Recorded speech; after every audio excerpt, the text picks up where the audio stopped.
We're going back to Campbell's.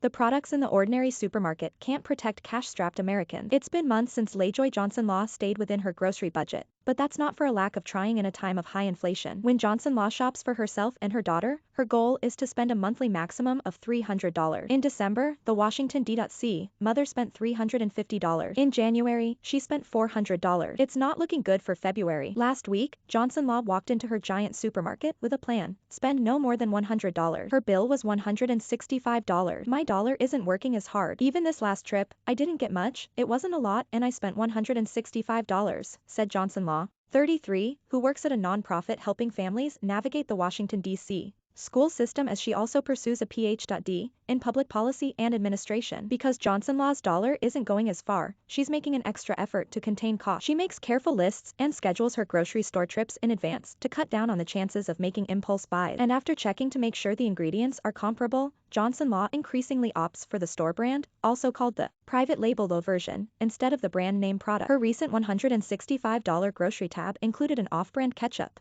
oatmeal, and a generic version of the Captain Crunch cereal that tastes just as good to Abria, her 10-year-old daughter. There's no need for a name brand, Johnson-Law said. It's a shopping strategy more people may be considering at a time when inflation rates are at 40-year highs. So how much money can a person save these days by choosing the no-frills generic instead of the brand name product? Sometimes a lot, but not always, data show. LaJoy Johnson-Law and her daughter, Abria, on a recent trip to the supermarket, she saved money by buying off-brand ketchup, oatmeal, and cereal. There's no need for a name brand, she said. Photo courtesy LaJoy Johnson-Law. Consider Johnson-Law's store brand Captain Crunch Pep plus 0.58%. Cereals are categorized as grocery purchases, according to NielsenIQ, a consumer data analytics company. Salad dressing, canned goods, and products with long shelf lives also count as grocery purchases. Brand name grocery products in America had a $3.04 average unit price in January, while off-brand or private label grocery products had a $2.12 average unit price last month. According to NielsenIQ data, the average unit price on dairy, like the milk for Johnson-Law's cereal,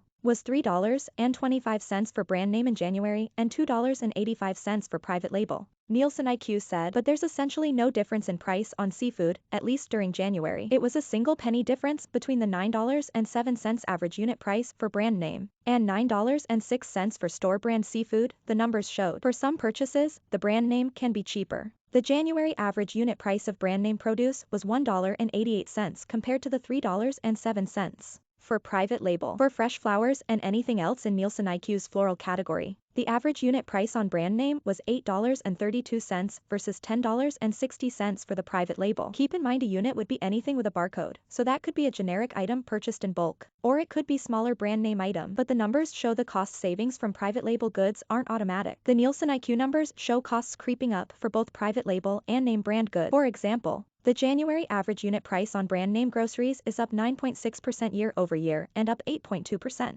for private label groceries in that same time, despite the fact that consumers are often mindful of their spending, meaning they seek good value for a good price. NielsenIQ research shows that consumers, particularly those in developed markets, are willing to pay more for unique products that boast a point of differentiation and delivers on that promise, said Carmen Allison, NielsenIQ's vice president of thought leadership. Private label goods are making inroads in consumers' wallets, Allison noted. Many see these off-brand goods as perfectly fine substitutes or equivalent. Consumers are making category-by-category decisions, and retailers and brands need expertise to understand consumers in every single category, he said. In many markets, private label offerings are becoming a local alternative to premium.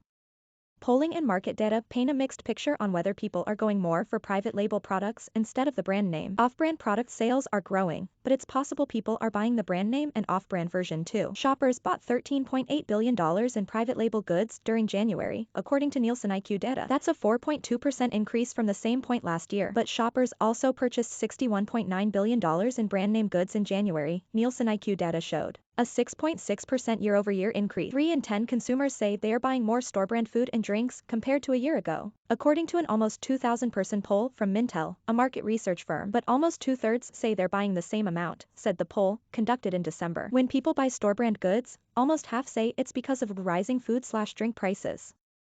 Sodas and cereals are the purchases where polled consumers said they prefer going name brand, at 63% and 60% respectively. The name brand preference is weakest for frozen vegetables and fresh produce. Milk is milk. Eggs are eggs.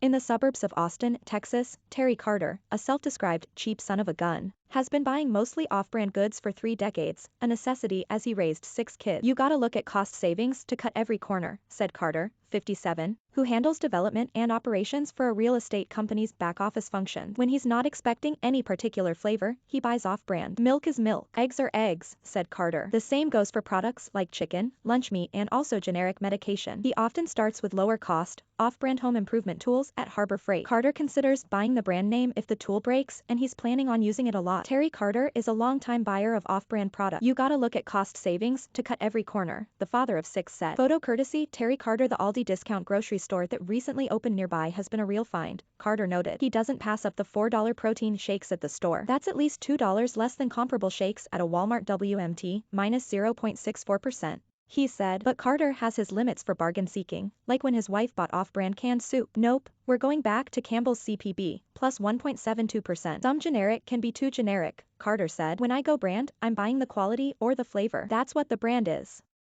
The looming question is whether rising prices are going to force consumers to put their money concerns ahead of their allegiances to certain brands and flavors, and to what extent. Student loan payments are slated to resume in May. The last of the advanced child tax credit payments hit bank accounts in December. Almost half of parents say the payment's absence will have a major impact on their finances, according to a poll this month from the National Parents Union. And then there's the question how long high inflation sticks around. Darren Cipher, food and beverage industry analyst at the NPD Group, a market research company, hasn't yet seen consumers swapping brand name for off-brand bargain products on a mass scale during the pandemic. But 2022's conditions are ripe for some to make that switch. I think this is the year people make that decision where they spend their food dollars, Cipher said. The lapse in the child tax credit payments intensify inflation's pinch on Johnson-Law, who makes between $35,000 and $40,000 annually. When she went over budget on groceries in December, her $250 payment took some of the sting out. It's really disheartening to know that, as we are trying to get out of COVID, to have an increase in prices, but to take away resources,